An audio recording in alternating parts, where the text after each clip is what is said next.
अब हम पढ़ते हैं अपनी मिसलेनियस एक्सरसाइज की उन प्रॉब्लम्स को जो प्रॉपर्टीज ऑफ सेट्स पर बेस्ड हैं। ये प्रॉब्लम्स जनरली स्टूडेंट्स को थोड़े से टफ लगते हैं, हालांकि इसमें कुछ भी टफ जैसी चीज है नहीं। अगर हम प्रॉपर्टीज को ध्यान में रखेंगे और उनका जो एप्लीकेशन है उसको सही से समझेंगे तो हम बड़ी आसानी से इस तरह की प्रॉब्लम को सॉल्व कर सकते हैं। अब इस तरह के क्वेश्चन हमारी एनसीईआरटी की मिसलेनियस एक्सरसाइज में दे रखे हैं, तो पर्टिकुलरली आज हम इसी तरह की प्रॉब्लम के बारे में समझेंगे कि हम इनको कैसे सॉल्व करेंगे। अब यहाँ पर हम देख रहे हैं कि क्वेश्चन है लेट थर्ड क्वेश्चन ये हमारी मिसलेनियस एक्सरसाइज का A B and C be the sets such that A union B is equal to A union C. मतलब दो सेट्स, यहाँ पर तीन सेट्स दिए हुए हैं ए बी और सी, जिसमें से दो सेट का union A union B is equal to है ए यूनियन सी। और इसके बाद हम यहां पर देख रहे हैं दूसरा इसमें रिलेशन दिया हुआ है that A intersection B is equal to A intersection C. अब हमें यहां पर यह बताना है कि इस केस में ऐसे तीन सेट ए बी सी जो इन दोनों कंडीशंस को फॉलो कर रहे होंगे तो वहां से ये रिजल्ट क्रिएट होगा that b is equal to c. तो हम देखते हैं इसको हम कैसे सॉल्व करेंगे। तो हमने काम किया, सबसे पहले अपने पहले रिजल्ट को लिया जो हमें दिया है that A union B is equal to A union C. तो हमने लिखा A union B is equal to A union C. अब इसके बाद हम एक काम करते हैं, हमने इंटेंशनली इसकी ओर ध्यान दिया। हम ये चाहते हैं कि हमारा एक पार्ट इसमें से कोई भी बी हो जाए या सी हो जाए। तो हमने क्या किया, इसको ध्यान में रखते हुए हमने दोनों तरफ इंटरसेक्शन बी किया। तो ये हो गया A union B intersection B. तो हमें राइट हैंड साइड में भी यही करना होगा A union C intersection B. भाई हम जानते हैं अगर हमारे दो सेट्स इक्वल हैं, यहां से ए यूनियन बी करने से एक सेट मिलेगा और ए यूनियन सी करने से भी एक सेट मिलेगा, और ये दोनों इक्वल सेट्स हैं। और जब दो इक्वल सेट्स हैं तो उनके साथ अगर हम किसी सेट का इंटरसेक्शन करेंगे तो वो भी हमारे पास जो सेट आएगा वो सेम आएगा। अब हमने ये देखा कि A union B intersection B क्या होगा, तो इसकी वैल्यू बी होगी। और यहां पर हमने इसमें डिस्ट्रीब्यूटिव लॉ लगा दिया। तो डिस्ट्रीब्यूटिव लॉ लगाएंगे तो ये बन जाएगा A intersection B union C intersection B. अब यहां से हम थोड़ा देख लेते हैं A union B intersection B की वैल्यू बी कैसे आई। अगर हम इस बात को वेन डायग्राम से समझें, मान लीजिए हमारे पास में अंडर यूनिवर्सल सेट यू दो सेट्स दिए हुए हैं ए और बी। तो अगर हम बात करें कि ए यूनियन बी क्या होगा, तो ये जो शेडेड रीजन है ये ए यूनियन बी को रिप्रेजेंट करता है, ये पूरा शेडेड रीजन। और ऐसे ही हम एक और बार इस स्ट्रक्चर को ड्रॉ कर लेते हैं। ये हो गया हमारा सेट ए और ये हो गया बी। और अगर हम बात करें कि बी क्या होगा, तो बी का मतलब हो गया ये सेट बी, ये जो सर्कल रिप्रेजेंट हो रहा है ये सेट बी हो गया। अब यहां पर हमने जो किया है इन दोनों का इंटरसेक्शन किया है। तो अगर हम ये देखें इन दोनों का इंटरसेक्शन क्या होगा, तो इंटरसेक्शन का मतलब हो गया इन दोनों में जो कॉमन जोन है, ये इन दोनों का हमको इंटरसेक्शन करना है। तो जब हम इन दोनों का इंटरसेक्शन करेंगे तो हम देख रहे हैं कि ये जो रीजन इसमें आ रहा है जो कि सेट बी को रिप्रेजेंट कर रहा है, ये दोनों में कॉमन है, इसमें भी और इसमें भी। तो इसका मतलब ये हो गया कि अगर हम इन दोनों का इंटरसेक्शन करेंगे तो हमको जो मिलेगा वो सेट बी मिलेगा। तो वही इसी प्रॉपर्टी को ध्यान में रखते हुए हमने यहां पर लिख दिया है A union B intersection B की वैल्यू बी होती है। और यहां पर हमने डिस्ट्रीब्यूटिव लॉ लगा दिया है। यहां पर हम लिख देते हैं we have used distributive law here. अब साथ में ही हम ये कर सकते हैं that A intersection B union. अब हम जानते हैं जैसा कि हमने अपनी प्रॉपर्टीज ऑफ सेट्स में पढ़ा था कि जो इंटरसेक्शन होता है दो सेट्स का वो कम्यूटेटिव होता है। हमने पढ़ा था ए इंटरसेक्शन बी की वैल्यू बी इंटरसेक्शन ए के इक्वल होती है। तो इसीलिए ये जो सी इंटरसेक्शन बी है इसको हम चाहे तो बी इंटरसेक्शन सी भी लिख सकते हैं। और इस तरह से ये जो हमारा रिजल्ट जनरेट हुआ हमने इसको फर्स्ट मान लिया। अब बात करते हैं आगे की। हमने अगेन क्या किया, जो हमने पहला रिजल्ट है जो फर्स्ट रिजल्ट है हमने इसको दोबारा से लिया that A union B is equal to A union C. A union B is equal to A union C. अब जो काम हमने फर्स्ट स्टेप में किया है, हमने दोनों तरफ इंटरसेक्शन बी किया है क्योंकि हम चाह रहे थे हमारे पास एक तरफ बी आ जाए और हमें यहाँ बी लाना है। अब वही चीज हमने यहां पर ध्यान रखी, हमें सी लाना है। तो सी लाने के लिए हमने क्या किया, दोनों तरफ इंटरसेक्शन सी कर दिया। तो ये हो गया A union B intersection C is equal to A union C intersection C. और जैसा कि हम देख चुके हैं, यहां पर हमने अपने वेन डायग्राम को समझा था, तो उसके अकॉर्डिंग हम ये कह सकते हैं that A union C intersection c will become c. और यहां पर हम अगर डिस्ट्रीब्यूटिव लॉ लगाएंगे तो ये बन जाएगा हमारा A intersection C union B intersection C. यहां पर हम लिख देंगे कि हमने यहां पर डिस्ट्रीब्यूटिव लॉ लगाया है, डिस्ट्रीब्यूटिव लॉ। अब इसके बाद अब हमें करना ये है कि हम चाहते हैं कि ये दोनों पार्ट हमारे इक्वल आ जाए बी और सी। तो ये दोनों तब इक्वल आ सकते हैं जब इसके ये दोनों पार्ट सेम आ जाए। तो हम कंपैरिजन करेंगे, हमें यहाँ ए इंटरसेक्शन बी मिल रहा है बट यहाँ पर ये ए इंटरसेक्शन सी है। तो हमारे पास एक रिजल्ट है that A intersection B is equal to A intersection C. तो हमने इस ए इंटरसेक्शन सी को लिख दिया ए इंटरसेक्शन बी, और ये हो गया यूनियन बी इंटरसेक्शन सी। ये पार्ट तो सेम आ गया हमारा और इसकी वैल्यू हो गई सी, हमने इसको सेकंड मान लिया और हमने यहां पर लिख दिया that it is given A intersection B is equal to A intersection C. So from first and second अगर हम एक और दो को कंपेयर करें दोनों रिजल्ट्स को, तो हम देख रहे हैं इसकी ये राइट हैंड साइड और इस रिजल्ट की ये लेफ्ट हैंड साइड दोनों हमारी सेम आ गई है। So we can say that जो सेट बी है वो सेट सी के इक्वल होगा। और इस तरह से प्रॉपर्टीज ऑफ सेट्स का हमने यूज करके अपनी इस प्रॉब्लम को सॉल्व कर लिया। अब हम बात करते हैं क्वेश्चन नंबर 5 की।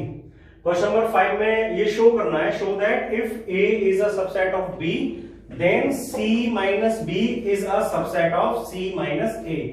अगर ए जो है वो सबसेट है बी का तो सी माइनस बी सबसेट होगा सी माइनस ए का। तो यहां पर हम देखेंगे कि हमने ये प्रूफ हमें रिजल्ट करना है, तो इसके लिए हमने इसका लेफ्ट हैंड साइड को पार्ट को ले लिया हमने और ये मान लिया कि हमारे पास में x कोई एक एलिमेंट है जो इस c माइनस बी को बिलोंग करता है। तो हमने ये मान लिया let x belongs to c minus B. अब ये जो है डिफरेंस बिटवीन टू सेट्स है, so according to the difference between two sets it is said that this implies that x belongs to c and x does not belong to b। ये difference of sets की definition में, ये आपको difference of sets में मैंने बताया भी था कि अगर x बिलोंग कर रहा है c माइनस b को तो इसका मतलब हो गया कि x बिलोंग करेगा c को और x b को बिलोंग नहीं करेगा। अब हम यहां पर देख रहे हैं that a is a subset of b। अब a is a subset of b को अगर हम वेन डायग्राम से रिप्रेजेंट करना चाहें तो हम ये कह सकते हैं under any universal set u हम ऐसे कह सकते हैं मान लीजिए ये सेट A है और ये कोई सेट है, ये आपका B है।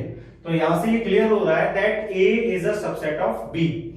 अब यहां पर आ जाते हैं तो हम यहां से लिख सकते हैं that X belongs to C and अब हमने देखा कि जो X है वो हमारा एलिमेंट B में नहीं है। तो जब कोई एलिमेंट इस B में नहीं है तो इट इज क्वाइट ऑब्वियस कि वो एलिमेंट A में भी नहीं होगा, क्योंकि A जो है वो B का सबसेट है। तो हम यहां से कह सकते हैं that X does not belong to A since A is a subset of B। अब जैसे हमने अपने इस पार्ट को वर्ड्स में कन्वर्ट किया था, अब हम इसको रिवर्स प्रोसेस लगाते हैं। जब हम कह रहे हैं x belongs to C and x does not belong to A, तो हम ये कह सकते हैं that x belongs to C minus A।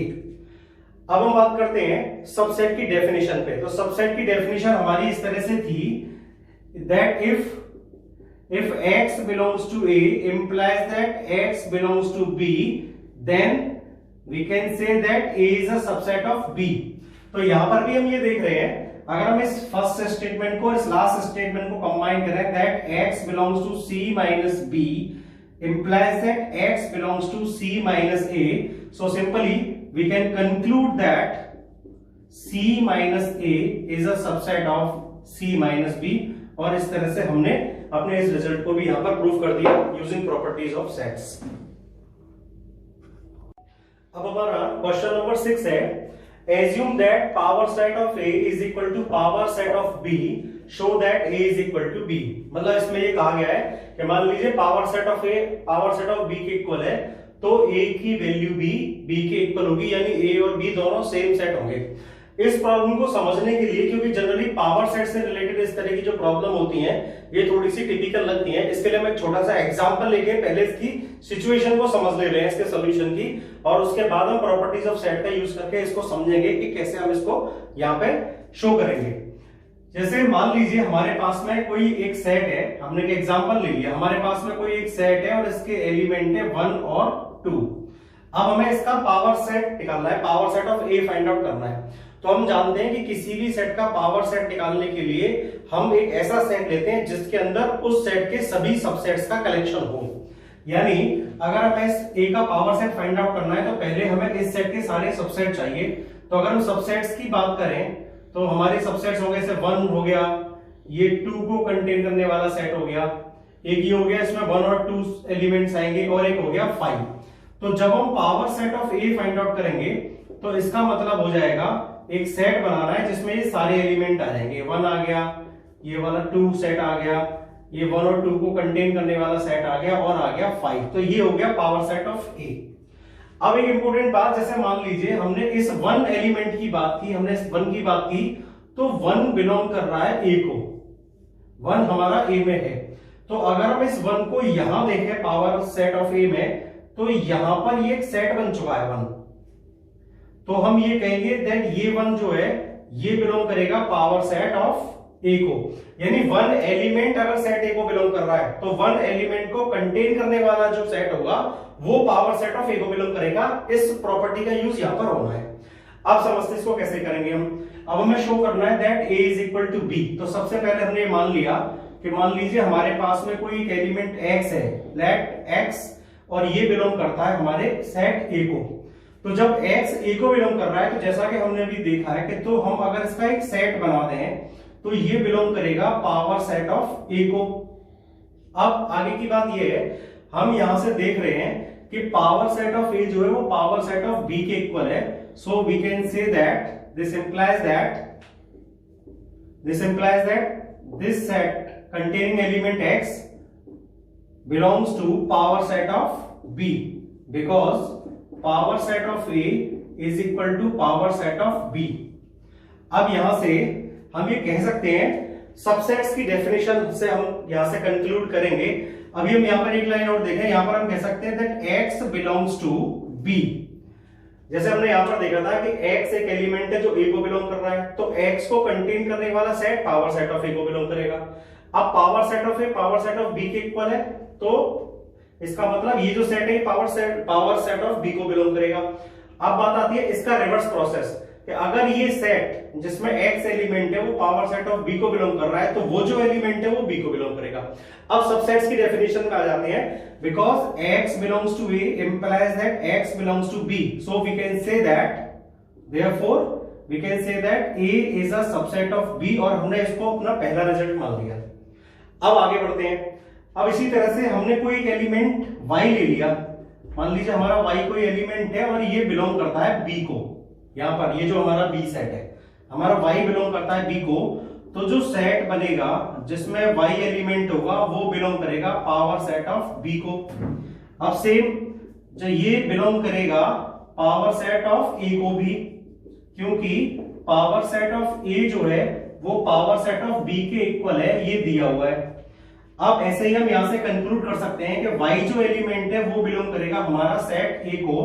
तो यहां से अगेन हम सबसेट्स की डेफिनेशन से एक रिजल्ट जनरेट कर पा रहे हैं that y belongs to b implies that y belongs to a, so we can say that b is a subset of a, और इसको हमने रिजल्ट मान लिया सेकंड। तो अगर a सबसेट हो b का और b सबसेट हो a का, तो ये कंक्लूड करता है that a की वैल्यू जो है वो b के इक्वल है। तो यहां से हम देख रहे हैं a is a subset of b and b is a subset of a, so from first and second we can conclude that a is equal to b। और इस तरह से हमने अपने रिजल्ट को प्रॉपर्टीज ऑफ सेट से यहां से प्रूव कर दिया। अब हम अपनी इस एक्सरसाइज के क्वेश्चन नंबर 8 को देखते हैं, जिसमें हमसे कहा गया है show that for any sets a and b a is equal to a intersection b union a minus b, और सेकंड पार्ट दिया हुआ है a union b minus a is equal to a union b। ये दो part हमें prove करने हैं। तो चलिए सबसे पहले हम पहले पार्ट की बात करते हैं। तो हमने पहला पार्ट लिया और पहले पार्ट में ये हमारा थोड़ा सा वाइड स्प्रेड पार्ट है, इससे फर्स्ट को लाना कंपैरेटिवली इजी होगा। तो हमने इस पार्ट को लिया और हमने लिखा a intersection b union a minus b। अब यहां से हम प्रोसीड करते हैं, this is equal to A intersection B को हमने ऐसे ही लिख लिया यूनियन, ये जो a माइनस बी है इसको a इंटरसेक्शन b डैश लिखा जा सकता है, ये प्रॉपर्टी होती है a minus B can be written as a intersection b dash, और इसको आप चाहे तो वेन डायग्राम से वेरीफाई कर सकते हैं। इसके बाद अगली बात, ये जो सिचुएशन जनरेट हो गई ये हमारा डिस्ट्रीब्यूटिव लॉ की सिचुएशन जनरेट हो गई है। अब यहां से हम इसमें डिस्ट्रीब्यूटिव लॉ लगाएंगे, तो हम क्या करेंगे, यहां में दिख रहा है a इंटरसेक्शन और यहां पर भी दिख रहा है a इंटरसेक्शन, तो हमने ले लिया a इंटरसेक्शन। अब डिस्ट्रीब्यूटिव लॉ के लिए ये b ले लिया हमने, फिर इस यूनियन को लिया और यहां से ले लिया ये b डैश, और ये हमने यहां पर डिस्ट्रीब्यूटिव लॉ लगा दिया, और इस लॉ को हम प्रीवियस लेक्चर में डिस्कस कर चुके हैं, डिस्ट्रीब्यूटिव लॉ। अब इसके बाद हमने देखा कि यहाँ पर b यूनियन b डैश आ गया, तो हम जानते हैं कि अगर हम किसी सेट और उसके कॉम्प्लीमेंट का यूनियन फाइंड आउट करते हैं तो हमारे पास में ये यूनिवर्सल सेट आ जाता है, तो इसलिए b यूनियन b डैश को हम लिखेंगे a intersection universal set u, और जब हम किसी सेट का इंटरसेक्शन करते हैं यूनिवर्सल सेट से तो वही सेट आ जाता है, तो इस तरह से हमारे पास में ये a आ गया, और यही था हमारा लेफ्ट हैंड साइड और ये था हमारा राइट हैंड साइड, और इस तरह से हमने अपनी फर्स्ट प्रॉपर्टी को यहाँ पर वेरीफाई कर लिया। अब हमारा इसी प्रॉब्लम का ये सेकंड पार्ट है, और सेकंड पार्ट में हमें ये शो करना है that A union B minus A is equal to A union B। तो हमने इस अपनी प्रॉब्लम का लेफ्ट हैंड साइड ले लिया, और इस लेफ्ट हैंड साइड में ये दिया हुआ है that A union B minus A। तो जैसा कि अभी हमने देखा था कि ये जो अगर हमारा डिफरेंस ऑफ सेट्स दिया हुआ है, जैसे A माइनस B दिया हुआ है, तो हम उसको लिख सकते हैं A इंटरसेक्शन B डैश। तो उसी तरीके से A यूनियन ये जो B माइनस A है इसको हम लिख सकते हैं B इंटरसेक्शन A डैश, और इसके बाद ये जो हमने यहाँ पर हम क्या करेंगे, इसमें डिस्ट्रीब्यूटिव लॉ लगाएंगे, तो ये हो जाएगा हमारा A union B intersection A union A dash, और यहां पर हमने ये डिस्ट्रीब्यूटिव लॉ अप्लाई कर दिया, डिस्ट्रीब्यूटिव लॉ। अब इसके बाद यहां पर हम देखते हैं कि हमारे पास में सिचुएशन आ गई है A यूनियन A डैश। तो हम जानते हैं कि अगर हम किसी सेट का और उसके कॉम्प्लीमेंट का यूनियन फाइंड आउट करते हैं तो हमारे पास में यूनिवर्सल सेट आ जाता है, तो हमने इसको लिखा A union B intersection U, और हम ये भी जानते हैं कि अगर हम किसी सेट का इंटरसेक्शन करेंगे यूनिवर्सल सेट के साथ में तो हमारे पास में वही सेट आ जाता है, तो हम इसको लिख सकते हैं A यूनियन B, और इस तरह से ये हमारा इस पार्ट का राइट हैंड साइड आ गया, और हमने इस तरह से प्रॉपर्टीज ऑफ सेट्स का यूज करके अपने दोनों रिलेशंस को वेरीफाई किया। अब हम क्वेश्चन नंबर 9 देखते हैं। इस 9th क्वेश्चन में कहा गया है using properties of sets show that, properties of sets को यूज करके ये शो करना है that A union A intersection B is equal to A, and the second part of this problem is A intersection A union B is equal to A। तो सबसे पहले हम पहले पार्ट को देखते हैं कि हम इसके पहले पार्ट को प्रॉपर्टीज ऑफ सेट्स का यूज करके कैसे वेरीफाई कर सकते हैं। तो हमने सबसे पहले पार्ट क्या, इसका लेफ्ट हैंड साइड ले लिया, और लेफ्ट हैंड साइड में दिया हुआ है A union A intersection B। अब यहां पर हमें डिस्ट्रीब्यूटिव लॉ लगाना है इसमें, तो डिस्ट्रीब्यूटिव लॉ लगाने के लिए क्या होता है कि दोनों ब्रैकेट में जो फर्स्ट टू एलिमेंट्स हैं वो एक जैसे होते हैं। तो यहां पर हमें दिख रहा है A इंटरसेक्शन, तो यहां पर भी A का इंटरसेक्शन ही आना चाहिए, तो हमने इसको लिख लिया A इंटरसेक्शन।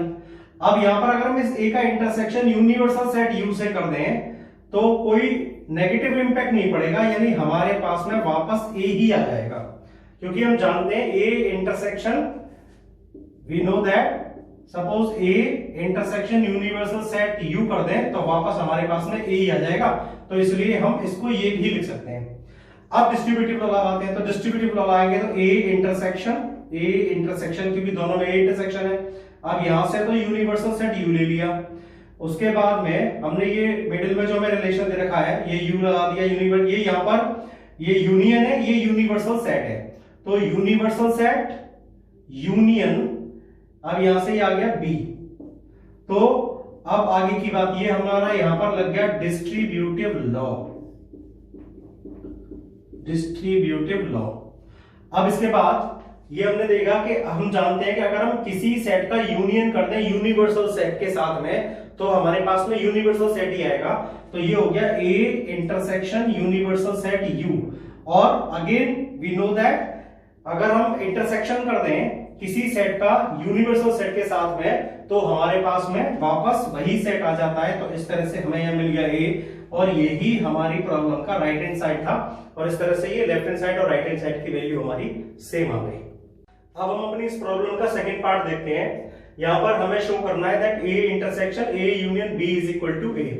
तो हमने फिर से क्या किया, इसका लेफ्ट हैंड साइड ले लिया, और लेफ्ट हैंड साइड में हमको दे रखा है A intersection A union B. Okay, अब यहाँ पर प्रीवियस पार्ट की तरह हमें फिर से डिस्ट्रीब्यूटिव लॉ लगाना है। तो डिस्ट्रीब्यूटिव लॉ लगाने के लिए हमको ये जैसे ए यूनियन दिया हुआ तो ए का यूनियन एडजस्ट करना होगा। तो हमने ए का यूनियन किया। अब ए का यूनियन अगर हम फाई से कर दें तो हम जानते हैं कि हमारे पास में वापस ए ही आ जाएगा, A union B, because we know that अगर हम किसी सेट का यूनियन कर दें एम्प्टी सेट से तो हमारे पास में वापस वही सेट आ जाता है। तो इसलिए हम इस ए को ए यूनियन फाई लिख सकते हैं। इसका एक बेनिफिट ये मिलेगा कि ये डिस्ट्रीब्यूटिव लॉ लगाने के लिए फेवरेबल सिचुएशन जनरेट हो जाएगी हमारे पास में। तो अब यहां से हम डिस्ट्रीब्यूटिव लॉ लगाएंगे, तो ए यूनियन और ए यूनियन दिख रहा है, तो हमने ए यूनियन ले लिया। अब यहां से हमने इस फाई को ले लिया, ये इंटरसेक्शन ले लिया, और यहां से बी ले लिया। अब ये लग गया हमारा यहाँ पे डिस्ट्रीब्यूटिव लॉ, डिस्ट्रीब्यूटिव लॉ। अब आगे की बात, यहां से अब हमने देखा कि किसी सेट के साथ में अगर हम फाई का इंटरसेक्शन कर दें तो हमारे पास में एम्प्टी सेट फाई ही आएगा। तो इसीलिए ये हो गया ए यूनियन और बी इंटरसेक्शन फाई की वैल्यू हो गई फाई। अब आगे की प्रॉपर्टी हो गई कि अगर हम किसी सेट का यूनियन कर दें फाई के साथ में तो हम जानते हैं कि हमारे पास वही सेट आ जाता है। तो इसलिए ए यूनियन फाई की वैल्यू हमारे पास में ए आ गई, और ये हमारे इस रिलेशन का राइट हैंड साइड पार्ट था। और इस तरह से हमने अपने दोनों इन रिलेशंस को यहाँ पे using properties of sets show किया। अब हम देखते हैं क्वेश्चन नंबर 11 को। ये क्वेश्चन अगर देखा जाए तो कुछ हद तक क्वेश्चन नंबर 3 की तरह ही प्रोसीड होगा। इस क्वेश्चन में दिया हुआ है let A and B be two sets, माना ए और बी हमारे दो सेट हैं, and if A intersection X is equal to B intersection X equal to 5, और दो यानी सेट्स यहाँ पर ए और एक्स इनका इंटरसेक्शन, और यहाँ पर फिर दो सेट बी और एक्स और उनका इंटरसेक्शन, ये 5 के इक्वल है।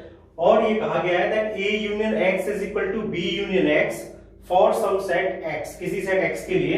अब ये शो करना है दैट ए की वैल्यू बी के इक्वल है। तो देखते हैं, सबसे पहले हमने इस रिलेशन को लिया, ये हमारा दिया हुआ है that A union X is equal to B union X. अब जैसा कि हमने क्वेश्चन नंबर 3 में किया था लगभग उसी तरह से हमें यहाँ पर दिखाई दे रहा है कि यहाँ पर हमारा जो लेफ्ट हैंड साइड है इसमें ए आ रहा है। तो यहां से हम ए ऑब्टेन कर सकते हैं अगर हम एक काम करें कि ए यूनियन एक्स का इंटरसेक्शन हम कर दें ए के साथ में। अब क्योंकि हमने लेफ्ट हैंड साइड में ए का इंटरसेक्शन किया है तो हम राइट हैंड साइड में भी ए का इंटरसेक्शन कर देंगे। अब ए यूनियन एक्स का इंटरसेक्शन ए से करें तो हमारे पास में क्या आएगा, ए आ जाएगा। ये हमने वेन डायग्राम से वेरीफाई किया था प्रॉब्लम नंबर 3 में। और यहां पर हमने क्या किया, डिस्ट्रीब्यूटिव लॉ लगा दिया। जब इसमें हम डिस्ट्रीब्यूटिव लॉ लगाएंगे तो ये हो जाएगा हमारा B intersection A union X intersection A. अब हम आगे देखते हैं, यहां पर ये हमने क्या किया है, इसको ये डिस्ट्रीब्यूटिव लॉ लगाया है, डिस्ट्रीब्यूटिव लॉ, और वो भी हमने इस पार्ट पे लगाया है, इसके राइट हैंड साइड पार्ट में। अब आगे की बात, a इज इक्वल टू, अब यहां से हम देख रहे हैं हम इस b इंटरसेक्शन a को और इस x इंटरसेक्शन a को हम इसको ये भी लिख सकते हैं that a intersection b union a intersection x। और यहां पर ये हमने वास्तव में कम्यूटेटिव लॉ लगा दिया है, कम्यूटेटिव लॉ, क्योंकि हम जानते हैं इंटरसेक्शन में जो सेट्स होते हैं वो सेट्स का जो रिलेशन है इंटरसेक्शंस के थ्रू वो कम्यूटेटिव होता है, यानी a इंटरसेक्शन b की वैल्यू जो होती है वो b इंटरसेक्शन a के इक्वल होती है। अब यहां पर हमें जो रिलेशन दिया है, it is given that a intersection x is equal to 5।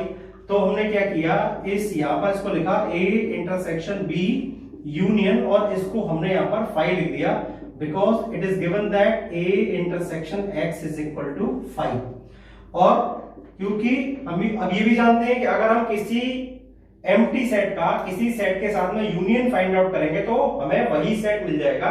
तो इस तरह से जो ए की वैल्यू है हमारी वो आ गई ए इंटरसेक्शन बी, और हमने इस रिजल्ट को यहां पर फर्स्ट कंसीडर कर लिया। अब हम बात करते हैं अपने सेकंड रिजल्ट की।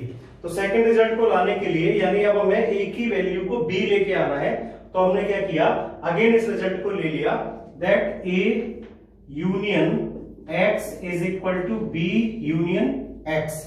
अब जैसे हमने यहाँ पर इंटरसेक्शन ऑफ a किया था जिससे कि हमें यहाँ a मिल गया, तो अगर हम इसी रिजल्ट में इंटरसेक्शन ऑफ b कर देंगे तो हमको b मिल जाएगा। तो हमने उसी की तरह से क्या किया, a यूनियन x को लिया, इधर b यूनियन x को लिया, इसको इंटरसेक्शन b कर दिया ताकि b मिल जाए, और राइट में इंटरसेक्शन किया है तो हमको इधर भी इंटरसेक्शन करना होगा।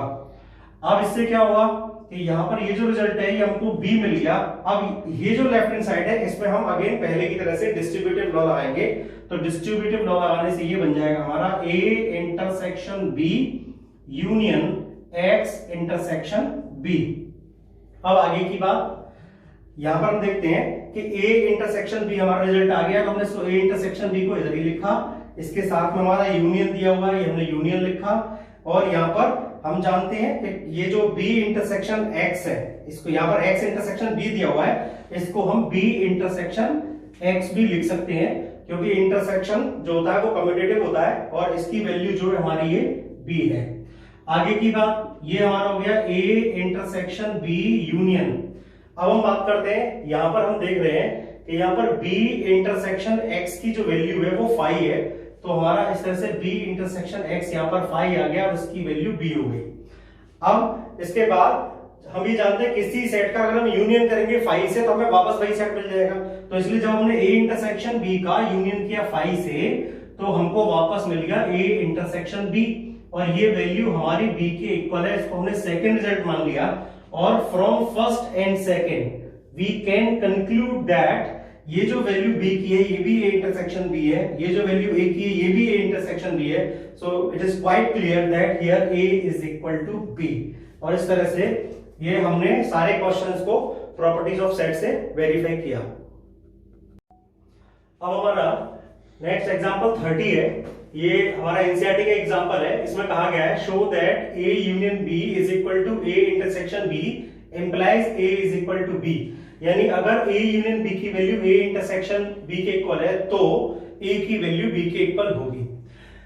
देखिए इस तरह के जो क्वेश्चंस होते हैं वो जनरली बच्चों को बहुत टफ लगते हैं और उन्हें लगता है कि इस तरह के क्वेश्चन को हम यूजिंग प्रॉपर्टीज ऑफ सेट्स कर ही नहीं सकते हैं, जबकि ऐसा नहीं है। हमें किसी भी चीज में किसी को भी पारंगत होने के लिए उसके लिए दो चीजें बहुत जरूरी है। पहली बात तो उसके पास में जितने भी रिक्वायर्ड टूल्स हैं वो अवेलेबल हो, और दूसरी इंपॉर्टेंट बात है उन टूल्स का उसको परफेक्ट यूज आता हो। तो इस तरह के जो भी हमारे क्वेश्चंस हैं जो प्रॉपर्टीज ऑफ सेट्स पर बेस्ड है, इनसे घबराने की जरूरत नहीं है। आपको सिर्फ ये करना है कि सबसे पहले जो छोटे छोटे टूल्स हैं जो बीच बीच में हम यूज कर रहे हैं उनको समझना है, उनको वेरीफाई करना है बाय टेकिंग एग्जांपल्स और बाय ड्राइंग वेन डायग्राम्स, और उनको थोड़ा सा परफेक्ट करने के बाद फिर आप इन क्वेश्चंस को ट्राई करेंगे। तो ये क्वेश्चन इनमें कुछ भी बहुत ज्यादा एक्स्ट्रा ऑर्डिनरी नहीं है, बहुत ज्यादा कुछ भी टफ नहीं है। अब चलिए इस क्वेश्चन को देखते हैं हम। अब जैसे यहाँ दिया है that a union b is equal to a intersection b, तो शो कीजिए कि a की वैल्यू b के इक्वल है। तो इसके लिए सिंपली हमने क्या किया, अपने एक x एलिमेंट को ले लिया जिसका नाम मान लीजिए हो गया x, और x हमने ये मान लिया कि बिलोंग करता है a को। जब x बिलोंग करता है a को तो ये ऑब्वियस सी प्रॉपर्टी है दैट अगर if x belongs to a then x belongs to a union b। हम ये जानते हैं, देखिए जरा मैं वेन डायग्राम बना दूं। यहां पर ये यूनिवर्सल सेट A के अंदर कोई दो सेट्स दिए हुए A और B, और ये हमारा हो गया A यूनियन B। अब यहां से बहुत सिंपल सी बात है कि अगर कोई एलिमेंट X है जो A को बिलोंग कर रहा है, मान लीजिए X हमारा ये एलिमेंट है X, तो हम देख रहे हैं जब ये A को बिलोंग कर रहा है तो ये जो A यूनियन B का पूरा शेडेड रीजन है ये A यूनियन B को बिलोंग कर रहा है, तो इस तरह से हम इसको लिख सकते हैं।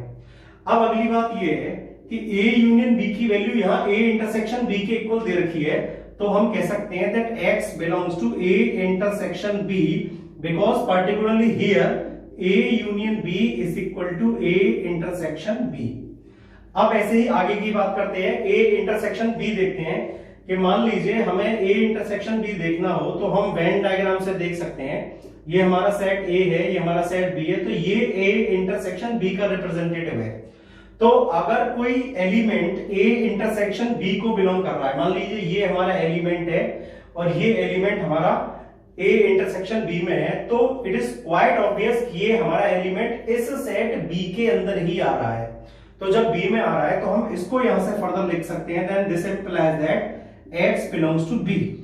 अब हम चलते हैं डेफिनेशन ऑफ सबसेट्स की ओर। यहां पर हम देखा था हमने कि if x belongs to A implies that x belongs to B, then we can say that therefore A is a subset of B, और हमने इस रिजल्ट को फर्स्ट कंसीडर कर लिया। अब इसी रिजल्ट को हम दूसरे तरीके से प्रोसीड करते हैं। अब हमने मान लिया कि हमारा कोई एलिमेंट y है और ये y एलिमेंट सेट B को बिलोंग करता है। अब जब ये सेट B को बिलोंग करता है तो y जो है वो A यूनियन B को भी बिलोंग करेगा। यहां से हम देख सकते हैं, मान लीजिए यहां पर कोई हमारा एलिमेंट है, जो हमारा एलिमेंट ये y है और ये B में है, तो ऑब्वियसली ये जो एलिमेंट है हमारा ये A यूनियन B को भी बिलोंग कर रहा है। अब जब ये A यूनियन B को बिलोंग कर रहा है तो जो A यूनियन B की वैल्यू है यहां पर वो इंटरसेक्शन B है, तो इसका मतलब ये y जो है वो A इंटरसेक्शन B को भी बिलोंग करेगा, because it is given that A union B is equal to A intersection B।